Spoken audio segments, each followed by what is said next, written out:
This is Divas for Social Justice, scene 1 beta, take 1. Mark? I had to head back. All righty. Cam, are we happy? Sound, are we happy? Happy. Okay. Here we go. The big fun question, which is, tell me about the story of Divas for Social Justice.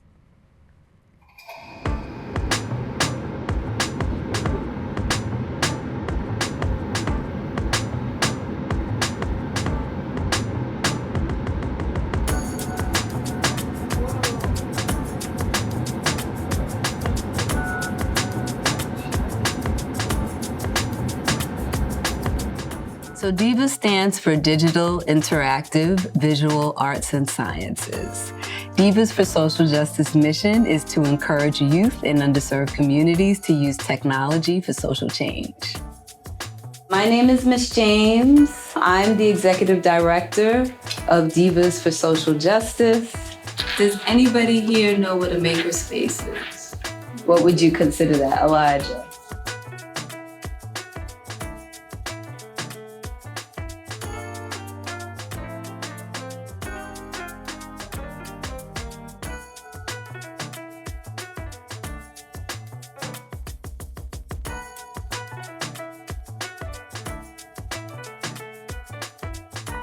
People start nonprofits because they see a need, they see a lack of services, or they have a passion for teaching or offering certain services.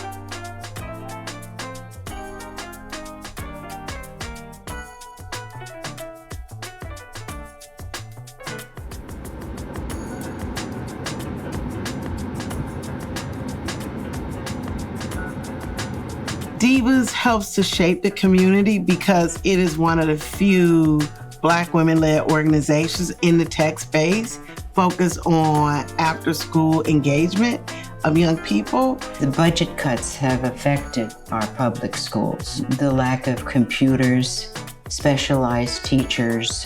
Clarissa has filled that gap by giving them those programs and teaching them. And I think that she has inside of her a wish to take care of young children.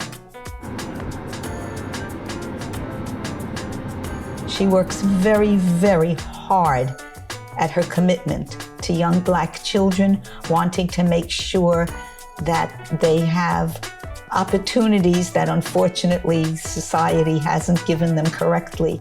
I don't think I could see myself without DIVAS because I've been involved for so long. The interests that I have now, I wouldn't have never had those interests because the doors were initially open being a part of DIVAS for Social Justice. Everything that you have seen and heard and will see today was initiated by Clarissa James.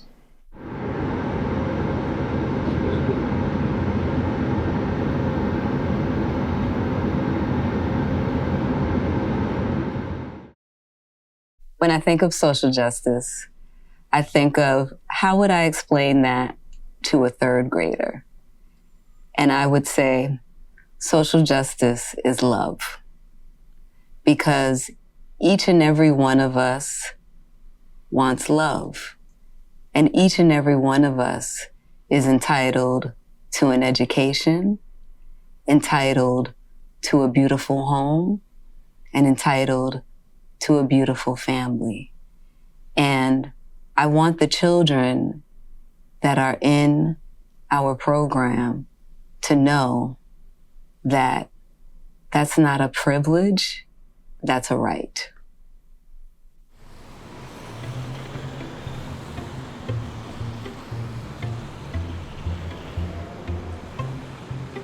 So today we are going to learn more about lasers and laser cutting. We are just really going to understand what a laser is and how we use it in our communities. Did you guys all already identify the laser cutter in this room? Do you know where it is? Do you have an idea? You could guess. That right there. Okay. What's that right there? What color is it? White and silver on top. Yeah, that's good. That is correct. That is the laser cutter. Yes. And if we do this quickly enough, you can do multiple cuts. so that everybody gets to experience the laser cutter. All right? Yeah. After school is really a space where kids can start to experiment with things, sometimes that they're learning in school, but often things that they're not learning in school. And it allows them to be part of a small group and to interact with faculty and other people, instructors who can direct them and create projects for them that go beyond what they might typically do. So you're gonna scroll through the designs. Now, we wanna make sure, that's okay, right? We wanna make sure that it actually cuts out the shape, right, of what you've chosen. I'm not a tech person. So, I'm just amazed and fascinated, by people that are in that field. But I knew instinctively that it was something important for our community, especially for the youth of our community. I mean, they were doing robotics and 3D printing, and I know those were programs that were not available in the schools. Technology wasn't part of it, so it was really important. It resonated with me. I guess me being a computer science major now and me enjoying photography and still doing things like that, I don't think I would have ever even think to have those interests if it wasn't for Divas. Okay, now lift up the acrylic. There you go. See that? Oh, beautiful.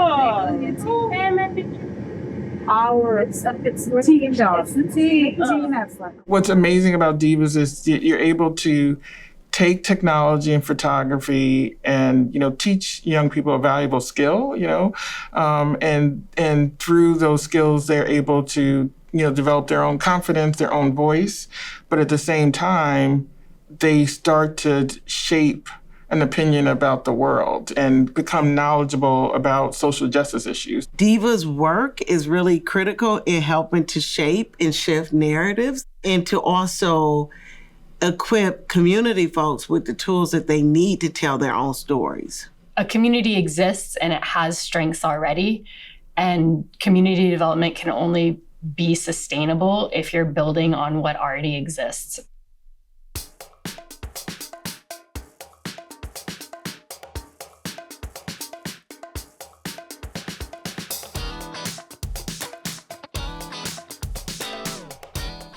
I think community advocacy is important because if regular people don't engage in it, other people will make decisions for them or for us. And so it's really important that everyone learns how to do it so that the world that we live in has visions of our own as opposed to other people's visions.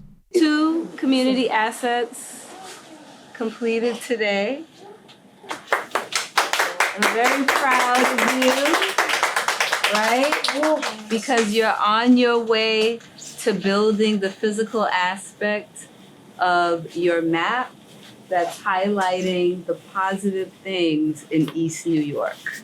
When you walk around the neighborhood, I want you to look for what is good in my community, right? Because there is a lot of good in that community. And I want you to be able to see it.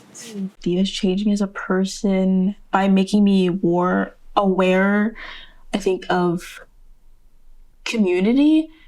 I was able to understand community and the idea of relying on people and not being afraid to rely on people. A lot of work historically has focused on, if there's inequities within the society, it causes kind of these different issues. And in order to kind of account for that, we need to pour money into all the problems. And it creates this one view of kind of community development that's just focused on everything that's bad. It doesn't ask the question what's already in the community? What does this community value? What are the strengths and the goals and the ideals that these communities have?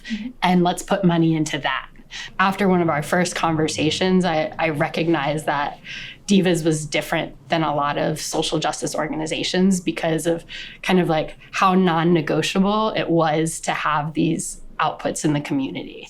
We are providing platforms that give our communities access to emerging technologies, but also give them access to knowing that their voice matters.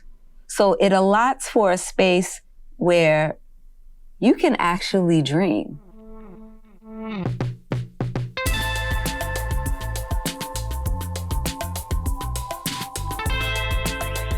I went to a school in Bensonhurst, and it was a predominantly white school. I was the only black girl in my class, and then in my grade as a whole, there was only 9 black or brown students at the time. And we were also the first graduating class, so we were basically the only ones in this school. So there was no other older kids that I could see myself looking up to, or just seeing myself, someone who looked like me, because we were the older kids. Going into DIVAS, it was kind of surrounding myself with people who looked like me, who were from my neighborhood and part of Brooklyn. And it was just a home feeling, I guess you could say. We don't have many women of color in STEM fields. It's important because when you're in a community, children need to see people who look like them. I've been in the nonprofit sector over 30 years, and I help them with strategic planning, capacity building, gap analysis. And my goal is to help those organizations and businesses focus on thriving rather than just surviving. I've known Clarissa most of her life. We connected as she was beginning DIVAS. I've known Clarissa almost all of her life. Her mother and I were friends. We worked on the block together. She was part of the Block Association. And we have maintained our friendship ever since then. I know Clarissa from when she was in the womb. Her mother was my next door neighbor and my friend. She was always a good child. My mother used to say to me, I don't have to discipline her. She just does the right thing. Miss Clarissa is a very caring, compassionate person. And she's just such a funny person. She's so fun to be around as well as learning from. So I really look up to her a lot. She's just very good at connecting with people, I think. And she's a very determined person. Anything she tackles turns to gold. Nonprofits are not one-dimensional. They're full of people that go through things in life. And she has this incredible strength within her. She's gonna see this through.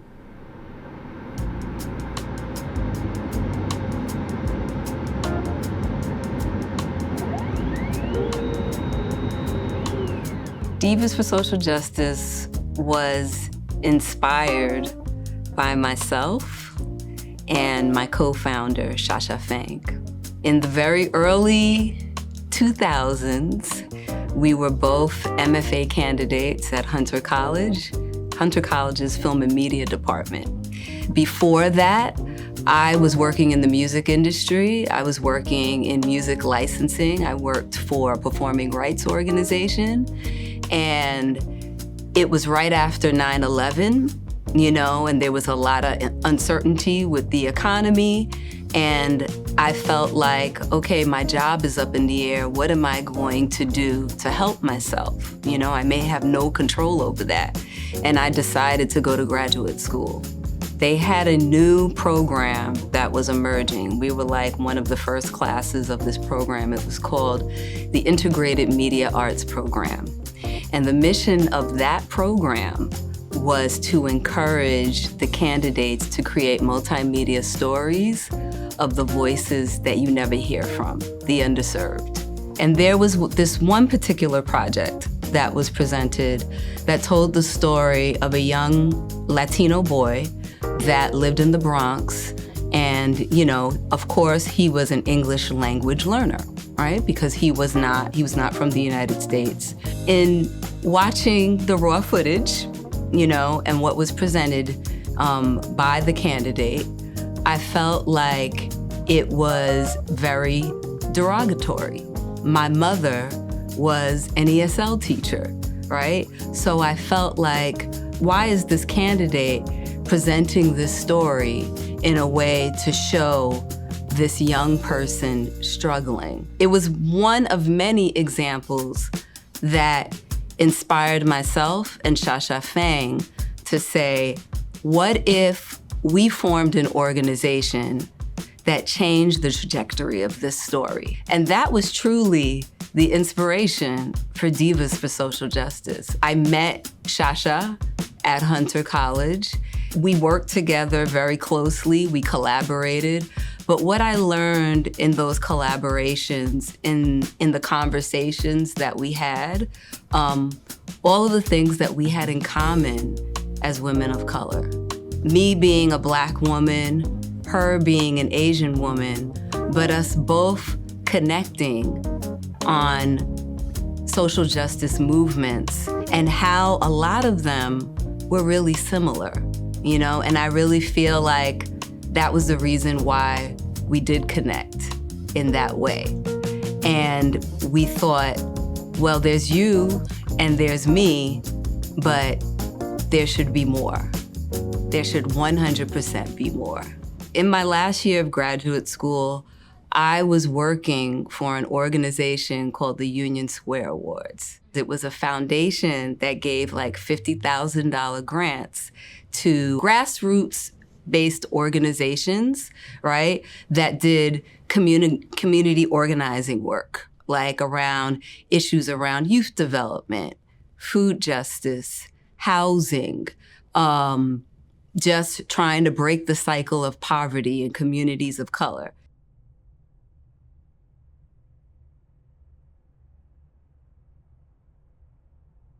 And I served as like an office clerk. I was responsible for getting everybody's coffee, but I was also responsible for doing all the filing, right? And the executive director at the time of the Union Square Awards, she was a lawyer, right? And she said to me, yes, you're doing all the filing, right? Because you're filing it, you can read it. You can read it all. And that's what I decided to do. I read all of the grant proposals. I looked at the budgets. I looked at what these organizations were awarded for, and I got further inspired. And I just thought to myself, this is my calling. This is what I'm supposed to do. Through the Union Square Awards, I met Benita Miller. She was the founder of the Brooklyn Young Mothers Collective. In graduate school, I actually went to her organization and served as a volunteer.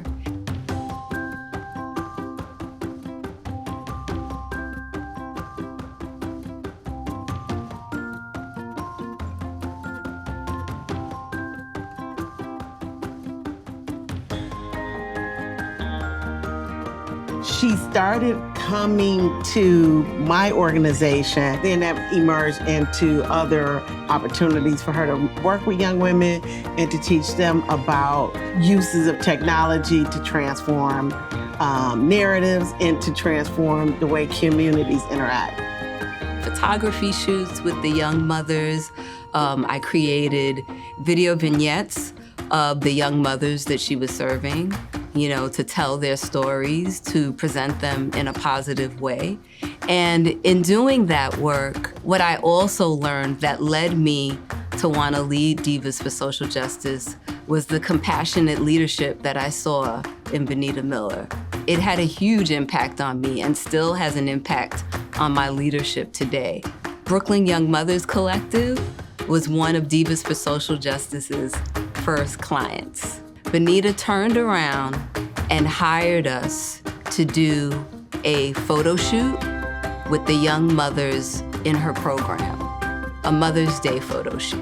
The thing that was most impressive, what lit me up or what still excites me, was the excitement of the young women, because most times when folks engage young parents in particular, they oftentimes don't get people who honor their humanity, honor their dignity, willing to teach them things, and that is how Clarissa showed up. So that was really important to me, that we were not just giving them the concrete tools around how to stay connected to school, how to be a good parent, but we also gave them opportunities to be young people in and of themselves. So we were in our last year of graduate school, and we started developing a plan for the organization. We decided we can start, right? We could run our first program.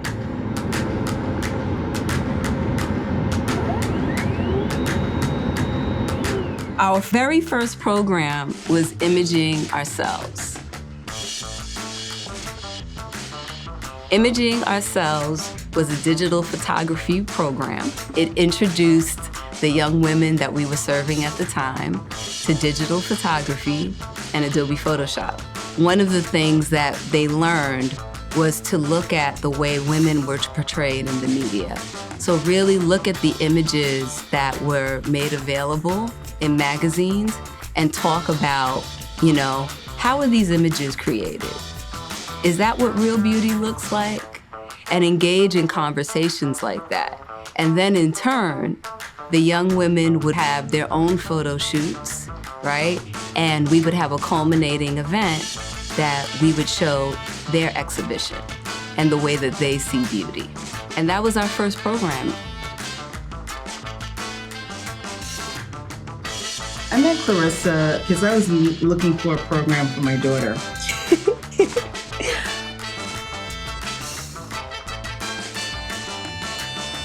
And my neighbor, who is now an assemblywoman, told me to give Clarissa a call and told me about the program. I emailed her and she responded immediately the next morning. She told me about a program that she was going to be starting, and that was Imaging Ourselves. And Amia was, at the time, she was 8 years old. And she went to this program and she learned about how to use technology, such as how to take photographs, and she learned about herself. As a young Black girl, she learned who she was. As she's growing and who she's becoming, it's a clear awareness of self. And I really attribute it to a lot of what she has learned through DIVAS, because that Imaging Ourselves really taught her who she was. So I do photography now in college, which is kind of cool to think that I still kept that from DIVAS from almost 12 years ago when we started doing that to now. So it's just cool to see how I progress and how I kind of that aspect kind of stuck with me. That was also really, really exciting to see what the skills that she's learned at 8 years old, how she's still using those skills and how it has evolved at 18, 19 years old. I don't think I'd be as into photography as I am, because that was the first time, like we were saying, I had held a camera. And so when I got to high school, I took a photography class, and I took one my freshman year. I took one at the end of high school.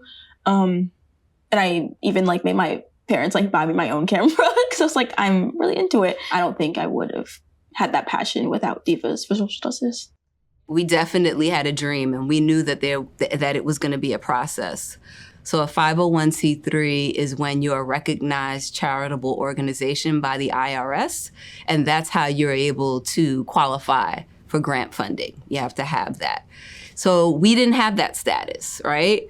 In order to get a 501c3 status, traditionally, it could cost you anywhere from $3,000 to $5,000, right? So you would hire a lawyer, they would take you through all the paperwork, whole process, right? We were okay, we don't have that. We don't have that. But what we did have was drive. I went to this library on 16th Street called the Foundation Center. And the Foundation Center basically was a hub for finding out for nonprofits what grants were available, technical assistance around grant writing, budgeting, all of these different initiatives to help. They had intro to grant writing, right? So I went to the free intro to grant writing class, right? And it talked about, when you're first starting out, and you don't have any seed money and you don't have anything like that, one of the first things that you have to do is you're not gonna get general operating support. You're gonna get support around a project. They just gave you a very, very, very simple outline because of course, they were like, for $300, we'll tell you how to do this, you know? And I was like, okay, I don't have $300, so I'm gonna work with this outline. And at the time, we had just finished the work with Benita, and she had forwarded me an RFP, right? A request for proposal. And it was with this foundation called the Open Meadows Foundation. And they were giving $1,000 to $1,500 grants. And I said, you know what? I took the intro, to proposal writing class. I'm gonna try. It's $1,000. What do I got to lose, right? But we were not a 501c3. Even though it was so little money, we still needed that support. So I asked Benita, I said, would you serve as our fiscal sponsor? And she said yes. Clarissa is willing to put in the work. She has lots of compassion and a willingness to stick it out with her mission. And I did propose to her. I said, if we are awarded this, I would like for us to create an initiative called the Through My Lens Project, right? And I would like the young women in your program to be our first cohort of this project. I wrote the proposal, got it in, right? Months and months and months goes by. And I finally received an email, and it said that we had won. It was our first win, I was so excited. I remember calling my father and saying to him, we won our first grant proposal. And my father was like, how much money did you get? And I was like, $1,000. And he was like, that's nothing, man. What are you talking about? You can't do anything with that, right? But to me, it was everything. It was everything because I felt like just based on the strength of my writing, I was able to make this happen. And it was a game changer for me. After that, there was the Ben & Jerry's Foundation. I was like, okay, well, if we can get $1,000 from Open Meadows, Ben & Jerry's has a mini grant too, why don't we try? And we went for that and we got it. After I got Ben & Jerry's, I was like, you know what? Let's try for one more. So we were able to get a total of about $6,000 by spring of 2009, right? We were able to start the Through My Lens project.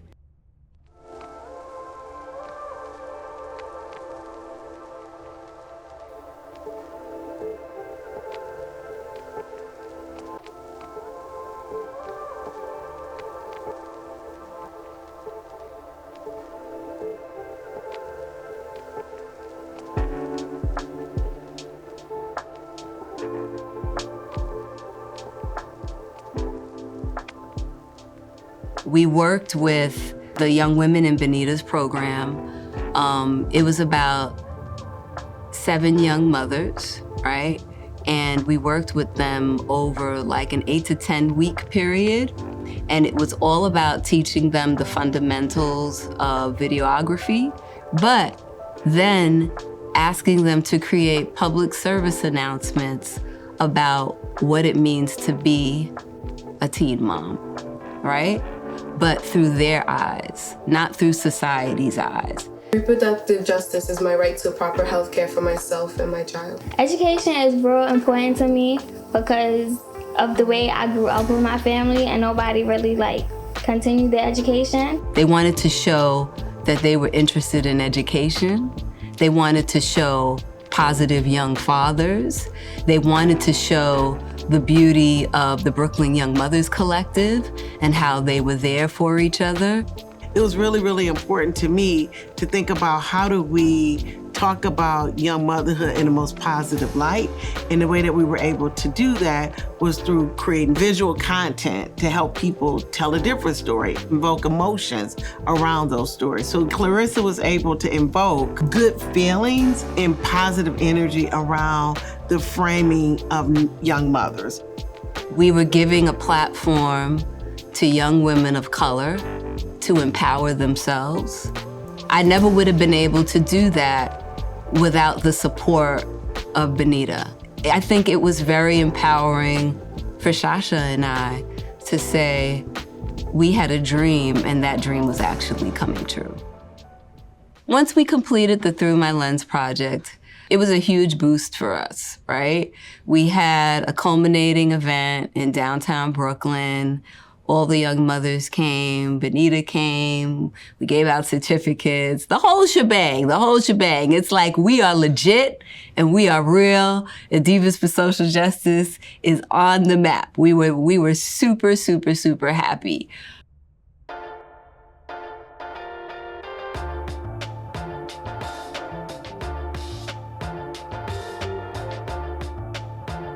And when we decided to move our program to Bedford-Stuyvesant, we had to find a location.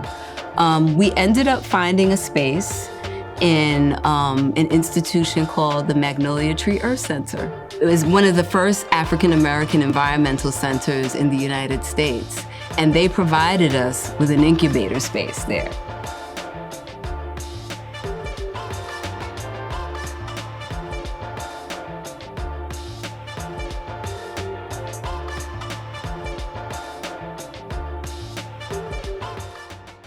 We were ecstatic. We were like, okay, here we are, two young women of color doing this work, and now we're gonna have a space in this environmental center. I was super happy to be in that building. I mean, to the point that I made a personal investment in the equipment that we had.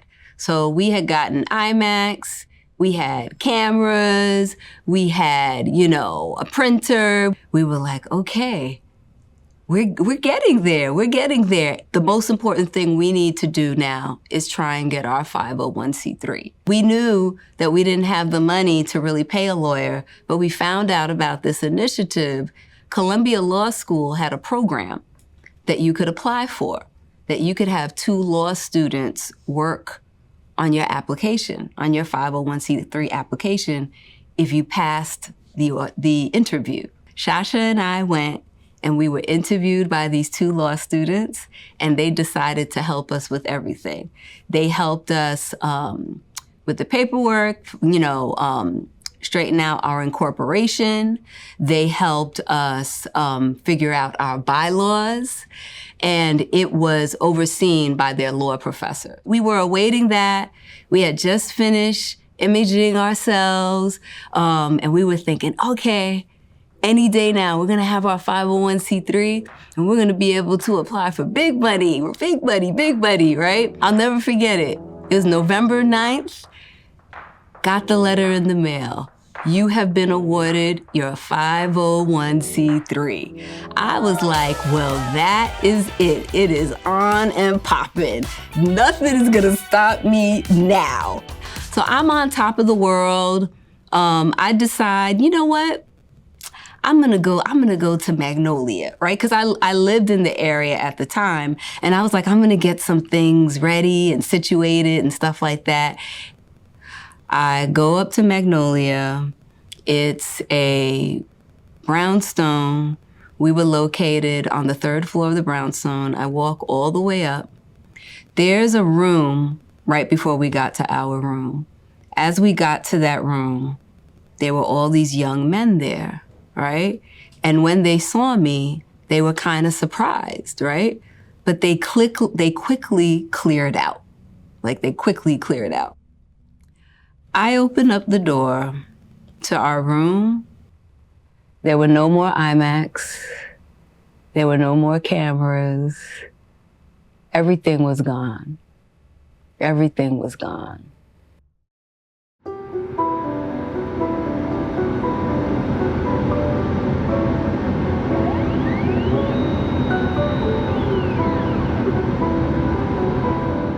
We had lost about $10,000 worth of equipment.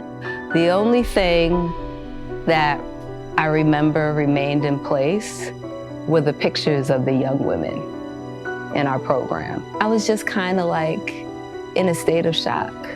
I couldn't believe that had happened. Brooklyn Independent Television. Bridging the digital divide. Divas for Social Justice, a small nonprofit in Bed-Stuy, is helping young women of color get the skills they need to pursue careers in media. But recently, Divas for Social Justice experienced its own share of injustice. Over the Thanksgiving holiday, thieves broke into the center and stole about $10,000 worth of equipment. There was nothing left that we could use. They even took our vacuum cleaner. Why would they take something from children who don't have any and also take from the community? 3 iMac computers. We had 1 iMac, we have 5 iMacs in total. It's going to be very difficult because this loss affects our programming. How are we going to teach anybody if we don't have any computers? This loss can affect our funding.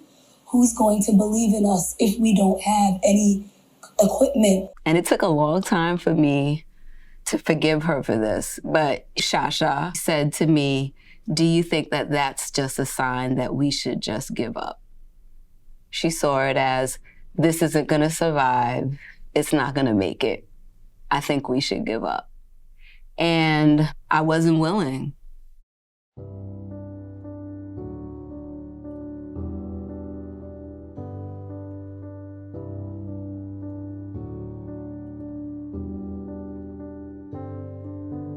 You're talking about a fledgling nonprofit that's just trying to get its bearings in terms of all the challenges itself of being nonprofit. I went on social media and I wrote about what happened. And a lot of people were outraged. That was how I met Tracy Capers. I was at Restoration. I'm executive vice president for programs, and I was running a program called the Justice Corps. And basically what the program did was, it was basically helping young Black and brown youth, provide community service. The young men and women were working in this space. And on the very last day that they were working in this space, her computers were stolen. I don't know if it was those young men and those young women, but the bottom line is her computers were stolen. It was a new program for Restoration, and I also learned this is a new not-for-profit organization, and I was just completely devastated. And I told my team, you better make amends to this woman. We better make amends to this woman. Clarissa's telling her story on New York One and News 12 and in the paper, and I basically said, I gotta meet this woman. And from there, Restoration said, you know what? We know that you've taken this loss, right? What we're going to do is we're going to make sure that your space at Magnolia Tree Center is renovated, right? That you have a better alarm system in there to support what you're doing, right? And while you're waiting for that renovation to finish, we're gonna allow you to use our computer lab at our space to run programming. That was our way of taking our pain and our suffering and making it into something beautiful and showing, at least me, right, that the organization was going to survive. And from there, we ran our programming at Restoration. One of the programs that she held at Restoration was called DIVAS. DIVAS stands for Digital Intergenerational Bridges to Success. And our young people were responsible for facilitating that program. All of the skills that they learned in our Imaging Ourselves program, they then in turn had to facilitate a workshop that they would teach the seniors how to use a digital camera, some tricks on Adobe Photoshop, and then also answer any other questions they have. Like, I have trouble with my cell phone. I don't know how to do certain things with email. We wanted to specifically help seniors in the area bridge the digital divide. And it was an opportunity for the young people to give back, to their elders in this capacity. Remembering the story, now 15 years later, it's still heartbreaking just to think about that. That was the challenge, but then the great thing is that her work speaks for itself, and then she came to Restoration and she was able to move forward with the program. More than anything, what I've learned over the past 16 years in doing this work, it's all about the pivot, right? There's always going to be challenges, but how are you going to pivot?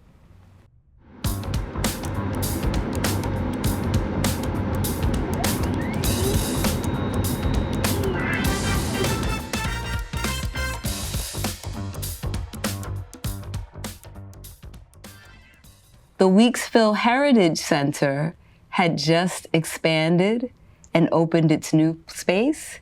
And, you know, you never know who's watching you, right? Even though we're a small organization, you never know who's watching you.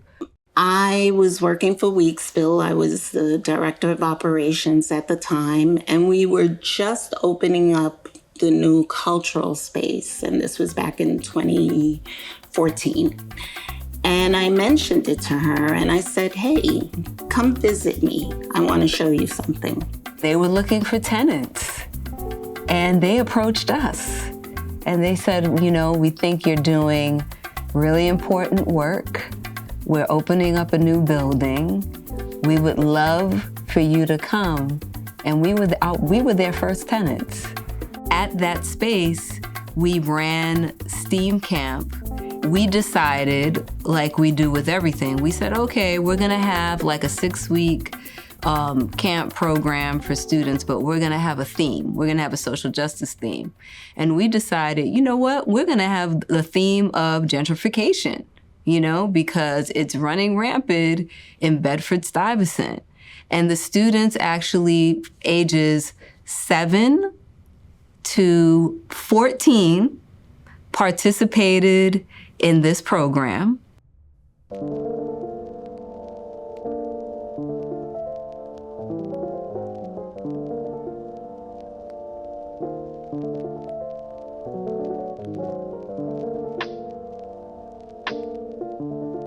And they learned about what is gentrification. They developed a multimedia project that looked at what does gentrification look like in their community.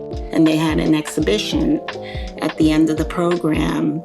And it's just so inspiring to see such young, you know, children speaking so eloquently, intelligently about, you know, a topic like gentrification, but they're living it. Like they're being displaced. They hear their parents worried about it. Because we were young, we were like, I want to say 8 or 9 at the time.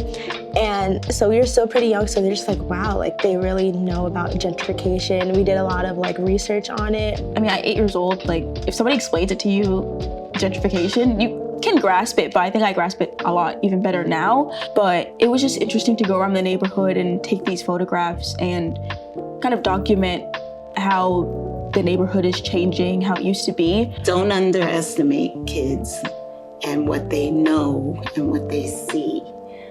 If you give them the vehicle to articulate it and express it, which, you know, I've seen again and again through the arts, they will. They'll understand.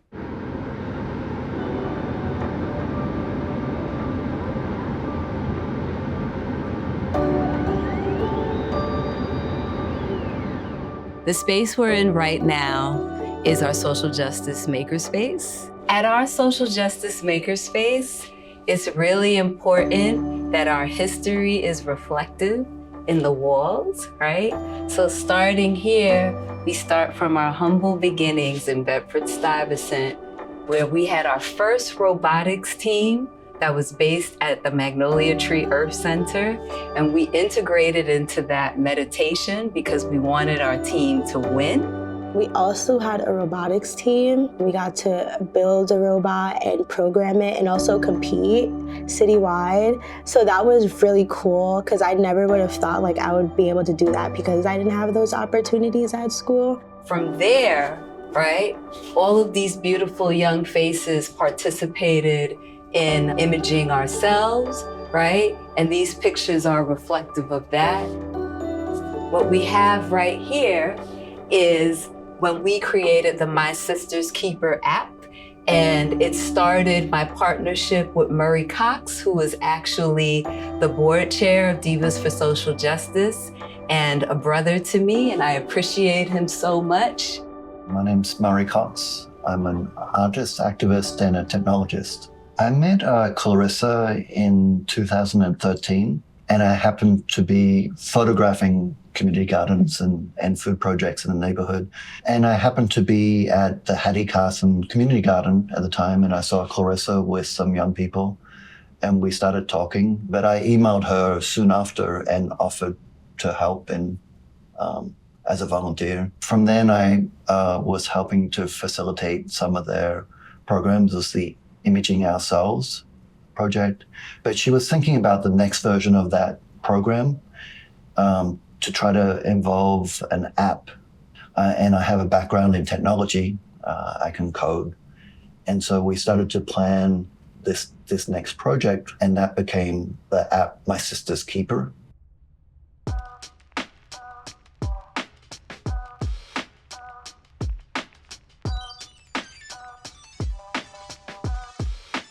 I started when I was 8 years old, and at the time we were working on an app called My Sister's Keeper.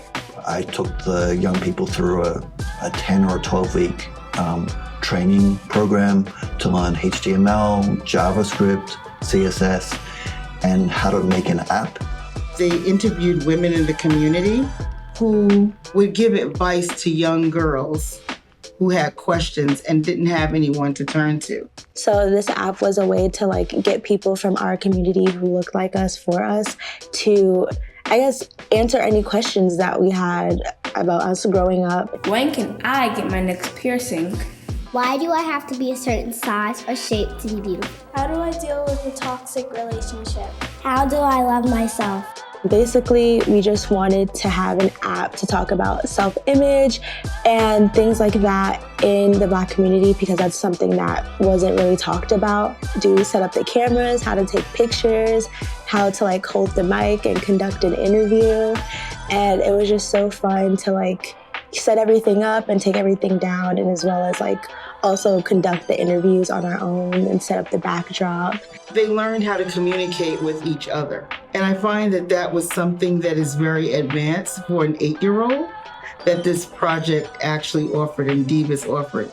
At the end of the project, a local journalist had come around to interview the children in it. And I just remember specifically just this level of explanation from an 8-year-old, the intention and the purpose of the app, why it existed, how it was going to help maybe young people like her, and she just got it exactly perfect. And so it was just a really amazing experience. Seeing what they were doing and realizing I don't even know how to do that, and I have a degree in engineering. Leading us up to when our program expanded, that we actually got to do work in Southeast Queens, where I grew up, right? And this jersey that you see here is reflective of our very first city-funded program called STEAM for Social Change.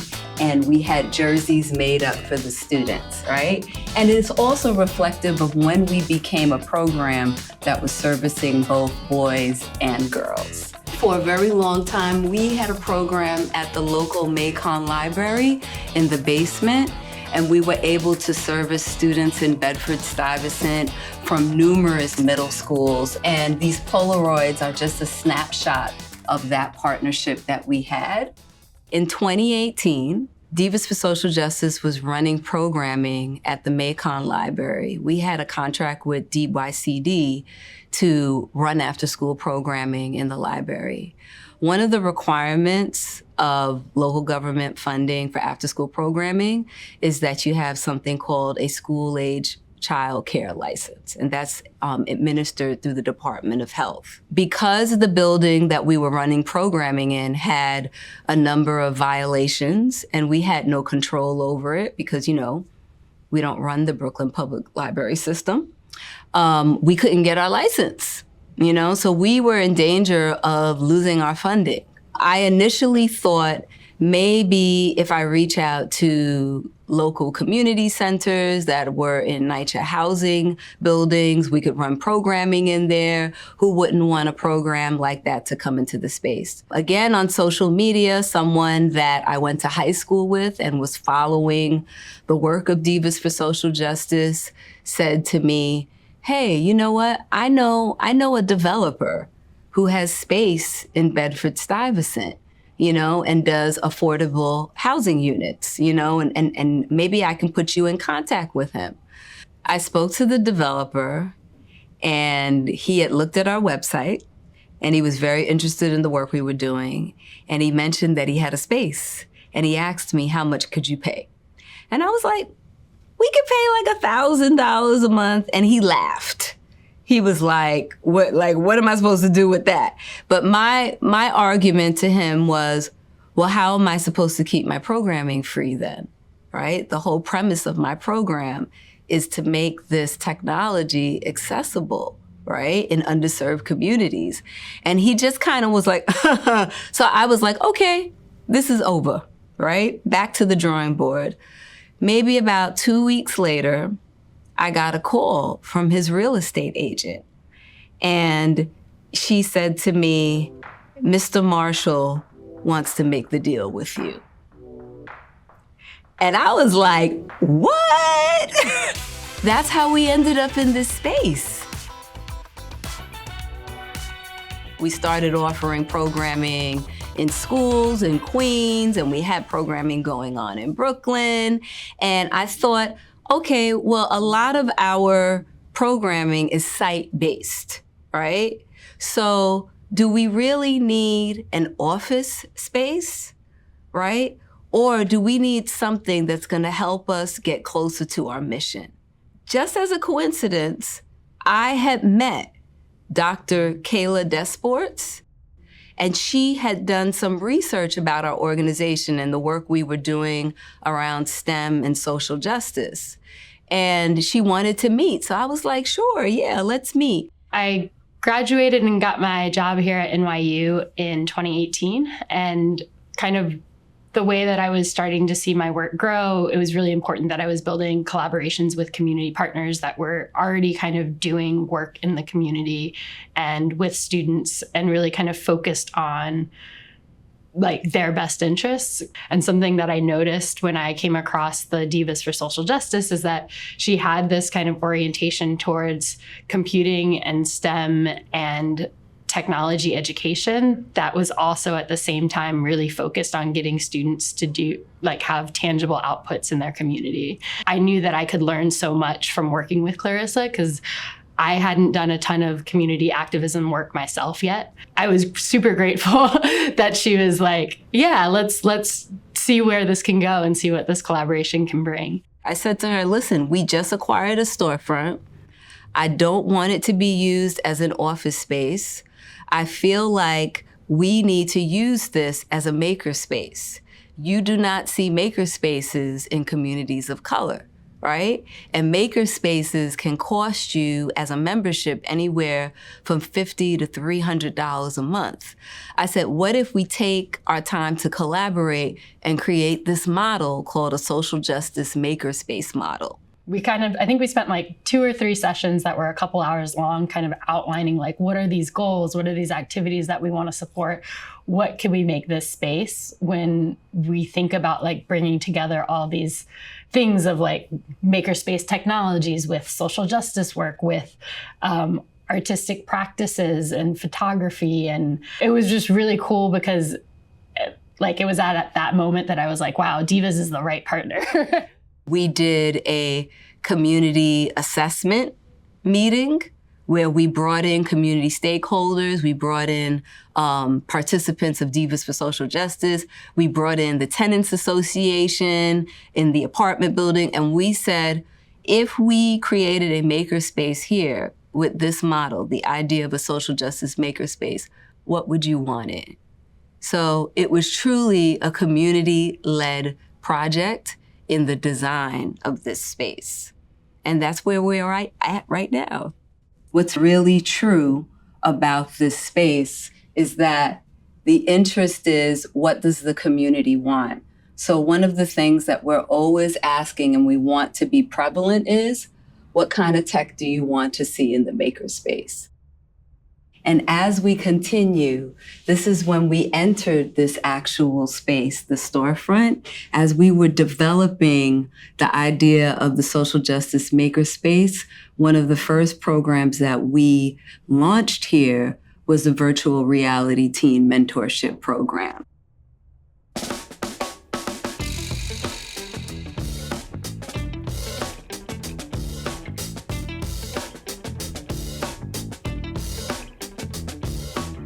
Within that program, the students learned the fundamentals and the history of VR, but also learned about the importance of accessibility. Students applied for, it was a mentorship, VR mentorship, which they learned how to use VR. And they were also had to teach the community about virtual reality and accessibility. The students are actually wearing plastic VR head goggles that were $5, right? So being able to show them that VR wasn't something that was out of their reach, it was something that was accessible to them.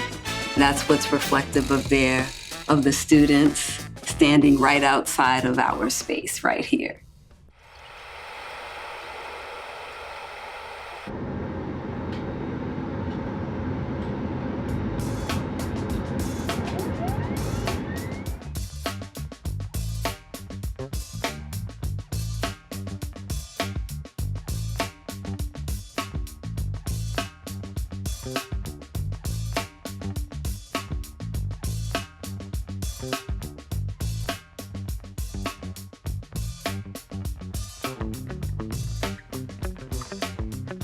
Divas for Social Justice was approached by the Center for NYC Neighborhoods to create a youth development curriculum, right, that spoke to a project that they had called the Black Home Ownership Project, to be able to help homeowners in communities of color with some of the challenges they were facing around foreclosure, let them know about grant initiatives. And they thought, what if there was a youth component to this project? Because if there was, then we would be planting the seed very early for intergenerational wealth. And that was the role that Divas played in it. We developed a youth development curriculum that spoke to that initiative in the students learning about what is the path to home ownership? What does that look like, right? And in addition to that, also learning about what is the history behind housing and communities of color in the United States, and educating them about some of the challenges we face. Clarissa and I have talked about the impact of the housing project in that it helped our young people to actually crystallize their understanding of what home and place means to them. And that for me as a policymaker is critical because that actually helps to influence how we think about policy, whether it's like family composition, who gets resources allocated to them, because we better understand what community needs are and what they want for themselves. What's impressive to me is having the opportunity to see home through the lens of a child's perspective, but also through a community perspective. And that's what the Black Housing Project was able to accomplish. It was ground up from the community. Even from a design perspective, it was not an external design firm coming in. It was being led through a community-based organization doing something very organic, which is talking to folks and getting them excited and getting them invested in telling their own stories and shaping their own narratives. We don't typically talk about Black housing and Black home ownership.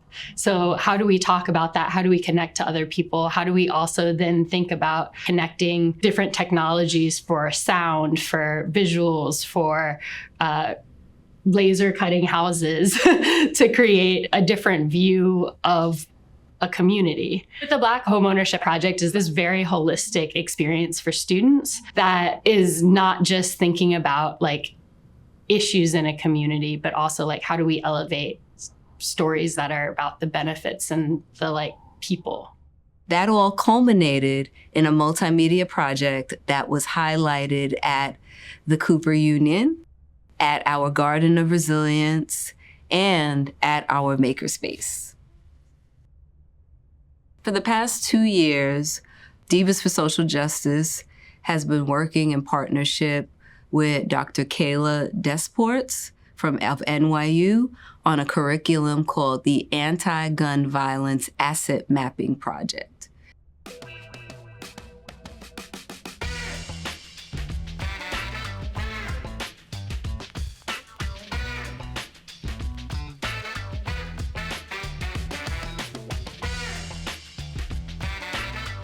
The goals of this project is to create an interactive map using Google Maps that will highlight the assets in communities of color. What are the things in our communities that could help us fight gun violence? What if the youth in our program did research and identified the positive things in their communities, right? That can serve as assets to fight that. Instead of focusing on, in the data, right, how many people have gotten shot in Southeast Queens or Central Brooklyn or the Bronx, what if we shine a highlight on the positive things in those communities that maybe government needs to pour more money into? Storytelling is a central part of the work that Clarissa does, and it's part of what makes it so powerful, especially communities that might not get a lot of visibility from kind of the broader society. There's often these false stories that are told about them, or these monolithic stories that are told about them. With storytelling, you can start to focus on not just what's missing within communities, but what's actually there and what their strengths are and what their experiences are. What are their lives like? What are the things that they love? How do they bring joy into each other's lives? What relationships do they have? And these are the stories that aren't often told unless you open the space for them to be able to tell these stories, and that's really powerful. Our hope is the leaders of these anti-gun violence organizations can use our map that was created by our young people as an organizing tool for themselves to say, these are the things that are positive in these communities that can help us with the issue of gun violence, and this is why you need to put more money towards that. And that's really the premise of the Anti-Gun Violence Asset Mapping Project.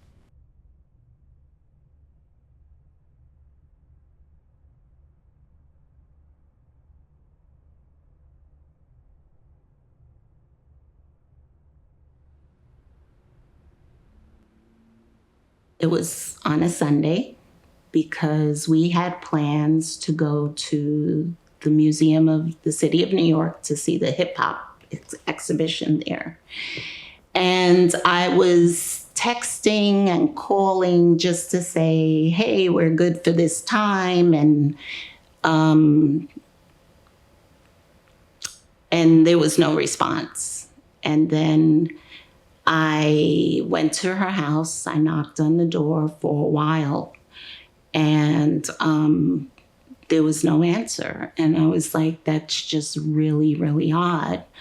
Her dad at the time, I think, was going through some medical issues. I'm like, I hope everything's okay. Long and short of it, I was able to contact her sister and found out that she had suffered a brain aneurysm. And had a stroke and was in, I'm going to start crying, I'm sorry, was in ICU for neurology ICU.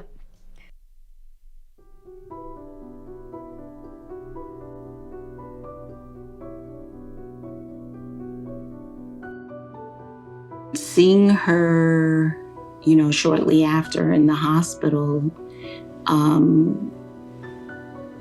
I'll never forget it. Just seeing her so vulnerable.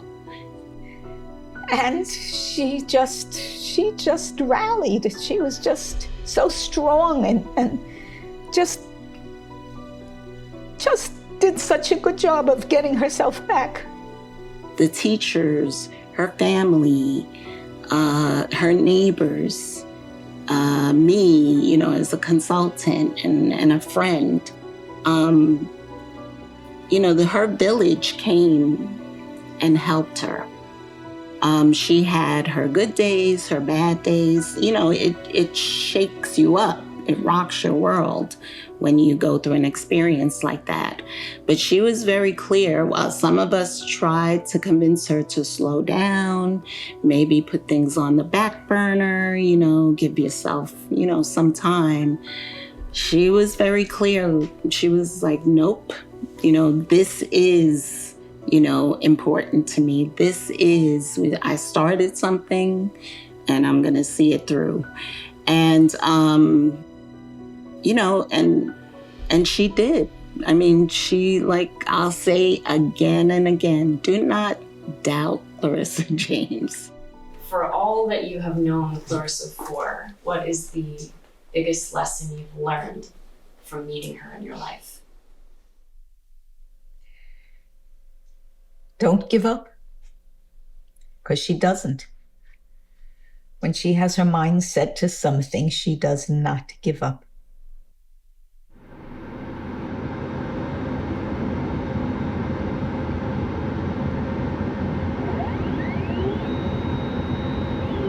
I have planted this, and then I didn't realize that it's like a tree. Because when I walk around the neighborhood, I noticed that some people have this same plant, but it's huge like a tree. I was like, ooh, messed up.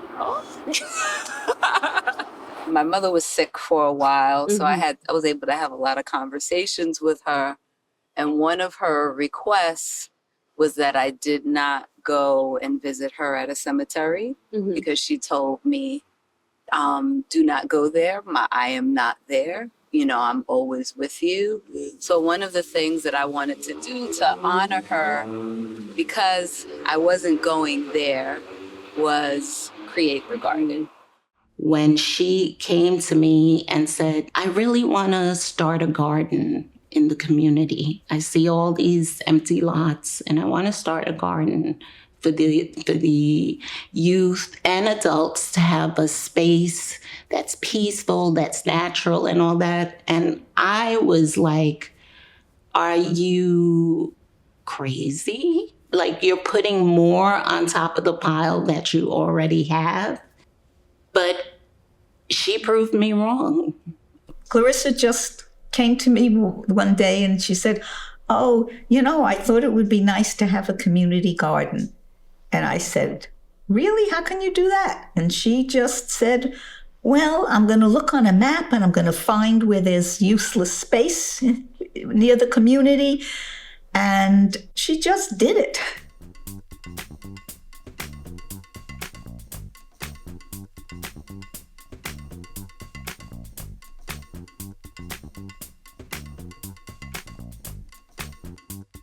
My name is Kathleen Buggs, and I'm an educational specialist that has been working with Clarissa for over 5 years. We started this garden because it was an empty lot that was a dumping ground for everything. So the students at Linden SDA started a petition to come in and turn this lot into a garden. We've been working on it for years. We got a lot of donations, but the kids really put a lot of labor into it, making it into the beautiful garden that you see today. Welcome to the Garden of Resilience. Some of you have been here before. We had our wonderful carnival at the end of the year here. Today we're going to be doing some community service. And the project that we're working on, the Anti-Gun Violence Asset Mapping Project, right? This is an example of an asset, right? Our community garden is a community asset, right? It was full of dirt and garbage, and we had to clean that all up and take all the garbage in, bring dirt in, new dirt in. And ever since then, we've gotten seeds, we plant vegetables, flowers all around. We also have the Black Housing Project, which the students participated in and created this painting over crates and put up the houses, and they wrote their own essays about what makes a house a home. Also, it's a place where where the neighborhood or anyone can come in on a Saturday and get vegetables, fresh fruits, because we don't have a lot of that in our neighborhoods. We have a lot of fast food restaurants, so this is a place they can come and have healthy options. It's also a place to come and relax, to sit, read a book in the gazebo, or even do a little bit of yoga. Here's your daffodil bulbs. Here are your tools. You have to be able to go 4 inches down into the ground, right? Now push down, and that's going 4 inches down. Now someone hand me a bulb. See how it looks like an onion on the bottom? This always goes on the bottom, right? Like this, okay? And then you're going to release the dirt. See that? And then it's perfectly covered. Perfect. So I want to see you do one. Do one. I'm gonna do one. And now you have you have one, so you can try. They get excited because they don't get a chance to do this often. So the fact that they come in and able to dig and plant something and see it grow makes them very excited. They love it.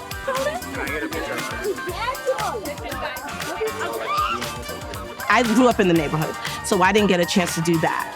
And I'm not really a gardener, but I did learn through this project the different ways to garden, the different things you can garden, and we have fun. You gotta twist it. Twist it. Put your muscles into it. Twist it. Twist it. I don't have to twist it. You can do this. You can do this. You've gotten a lot. See that? Excellent. Excellent. It becomes a model. The city sees it, Parks and Recreation see it, and it moves on to other boroughs. It will encourage other gardens to sprout out and other places where there are empty lots in the neighborhood and people might have the idea to put in a garden. I think we need that. We need places where children or adults can go to plant their own, to grow their own food, to sustain, because we don't have a lot of that in our neighborhood. We don't have fresh fruit farms or markets where they sell fresh fruits and vegetables. So to be able to come here and do that and inspire other neighborhoods to do that is absolutely wonderful. She doesn't realize what she is doing for the community, but it just grows. It grows. It's amazing to come from grass and weeds and tin cans to what it is today. I couldn't believe how she took this dump full of garbage, and it really was a dump full of garbage, and dealt with the city, dealt with so many organizations, and she just figured out how to do it. And so one of the politicians said to her, "I can't believe you accomplished this in only," I think it was 2 years or 3 years. They couldn't believe, but because she set her mind to it, she did it.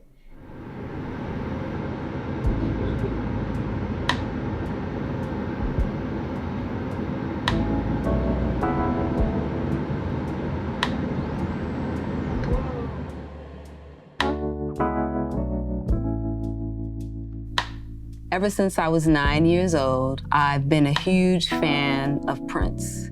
Prince is like my hero. His music has influenced me. His style has influenced me to the point that the logo of my organization is purple, and you see purple all around here. The other thing that I realize now as an adult, how much politically Prince influenced me.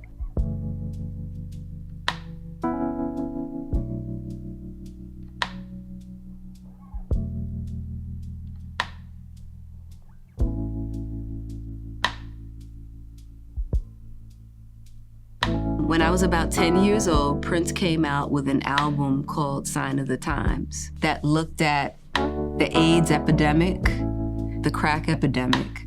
But there was something about that album that I think really awakened me politically, you know, and made me see things in a different way. After he passed away in 2016, and I learned about all of the initiatives and the charitable givings that he participated in, you know, quietly, it made me love him even more. He was one of the first donors of the Black Lives Matter movement.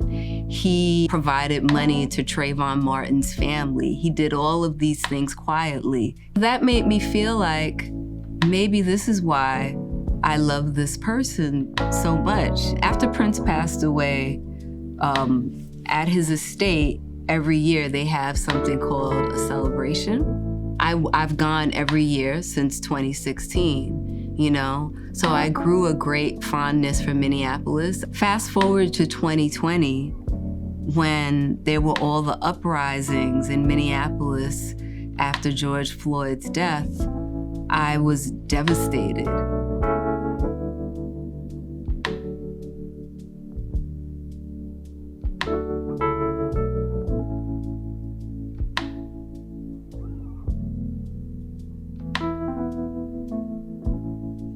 I thought about the work that I was doing here, and I thought, how can we do that in Minneapolis? How can we do that in the communities that are in need? In a friendship that I had founded while going to the celebrations, I had met someone, a local native, a lawyer that was also a Prince fan, that followed me on social media and knew the work I was doing. I told her, I want to do something after what had happened. I want Divas for Social Justice to do something, to do some work in that area. And it just so happened that she was friends with these two women who were an architect and a nonprofit executive that had decided to take a bid for a building that had gotten destroyed during the uprisings. That friend introduced me to them, and I told them about the work that I was doing in New York City and how I wanted to expand that, specifically the social justice maker model. And they told me, we want you to come to our space. When Clarissa James starts telling you about her journey and her story, and more so her vision, people believe in her. She's gonna get surprised because she has never seen this before. Yeah. No. Do you know about the murals? Oh, you don't know about the murals? Do you know about the murals? Wow, when did they do that? So these two signs were on the building originally. She incorporated it into the artwork. This is giving life from one to the other. It's really beautiful. So it's going to be permanent? Wow, that is beautiful. The work that Clarissa does is hyper-localized in a way that makes it really special. That also makes it challenging when you think of different contexts because of the amount of local knowledge that is instilled in the way that they develop educational programming. Should we go in? Yeah, let's go. We need to walk. Part of what we're thinking about is how is this makerspace in Minneapolis going to kind of like open up ways for people to empower themselves and hyper-localize a similar type of kind of curriculum or what type of learning experiences within their community that's useful. And so there's also this kind of like exciting unknown of what that's going to look like. But if we can figure out that challenge as something that other communities can also implement in their own way, then I think you kind of hit the jackpot. None of this was up. No. In June. No. It's better now. Yeah. I can't believe all the progress. I know, isn't it amazing? Isn't that amazing? Wow. Yeah, it's gonna be something. something. It's gonna be something. Let's go to the basement. I have floor plans. This is where. That's you. What? That's you. 10 and 200 B. There you go. The important thing is the support systems and the belief that people have in the mission of the organization, and Clarissa specifically. This is a new chapter for the organization. Let's go see your space. Look at the light coming in. Look at the light coming in. Isn't that gorgeous? Can you imagine the girls all in here learning? I can't believe how big it is. I mean, I know we were in the space before. Yeah. But. Where would you put the 3D printer? Okay. Okay.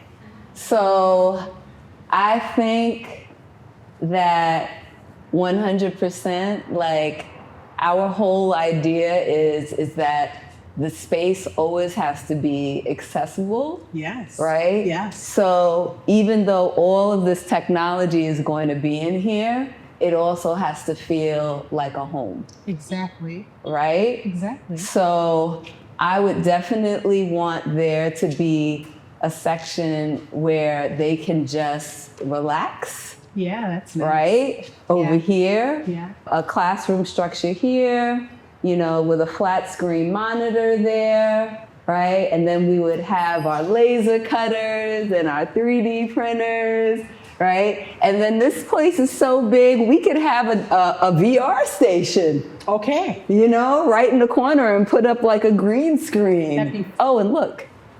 It's purple. Get ready to shoot rock in. Yes, they are. They're going to get you together. That's a sign There you go. Right there. I know that we had a lot of conversations, like, I think we had like 1 or 2 Zooms. Like maybe we had 1 or 2 Zooms. But what made you guys say, you know what, this is the space for Divas? You told us what your vision was, and I could just see it in this space. Because remember, I told you there's a high school over there. There's a high school not far away. There's a middle school, right? Yeah. And you said that those all fed you. So we're in the center of all of that. The 3rd precinct is right there. So you will have a daily reminder of what has happened in this neighborhood, you know, and, you know, while you're making change. It's a wonderful way to take such a tragic, you know, incident and make it mean something, make it, you know, transform, hopefully, lives in a particular community. They've been to our makerspace. It's like 1/4 of this. When you talk about it, it doesn't sound like that. I was just like, so this is big? We were worried that this wasn't going to be big enough. Yes. No, because so much of what we do is not about like square footage.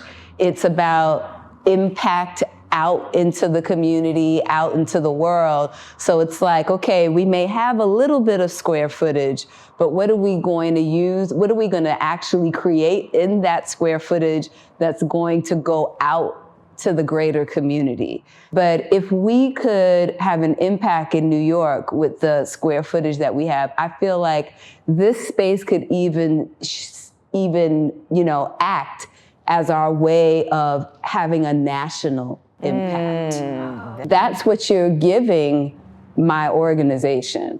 Like literally, that's how I feel. Yes. This is when the foundation that's been built has to be expanded beyond herself, being there to run things, to oversee things. I don't doubt that it can be done. I'm glad that it has expanded, and I hope it continues to expand because I think this is a great program, especially in our community that Black and brown children need to be exposed to. So I just continue to hope that like all of these different things that we are learning sticks with us and the program and just flourishes into something that could be international maybe. Who knows? I'm excited. I'm excited for her. I'm excited for Divas in a whole new city, and for what the future holds for this organization. All of that is a dream, but I don't think it'll be a dream for long. I hope that comes through, and I think it will. Yeah, for sure. Yeah. I know. While Divas for Social Justice, even though it's been around for 16 years, we're still considered considerably small organization in size and in budget. But I would call us the little organization that could, based on the relationships that have moved us forward. If it wasn't for the Black women who have seen the vision of the organization and contributed to it moving forward, we wouldn't be where we are. It literally is a collective effort, and I know and I'm grateful that they are in my life and that they see me. In the last 16 years of doing this community work, one of the things that I've learned is this is not for the faint of heart, but I also hope and pray that I can serve as an example, especially to women of color, how important we are in social justice movements and how we have moved things forward. And if Divas could play just a small part, you know, in young women and young boys being part of the movement, then I did my job.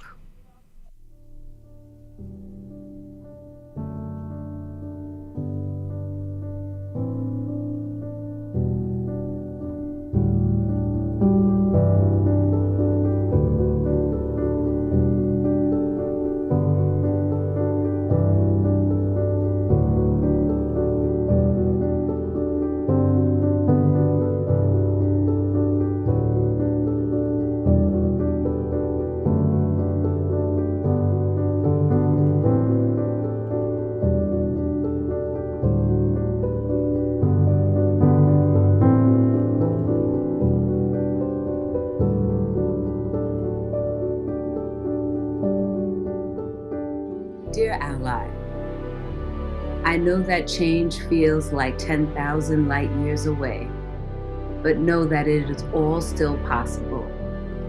Over the past 2 years, Divas for Social Justice has invested in community voice, embraced healing, and accepted that trust would come as a slow thaw rather than a warm hug. In building this dream, we have faced the derailment of DEI, the displacement of families through ICE, and continuous rally calls for economic justice for all.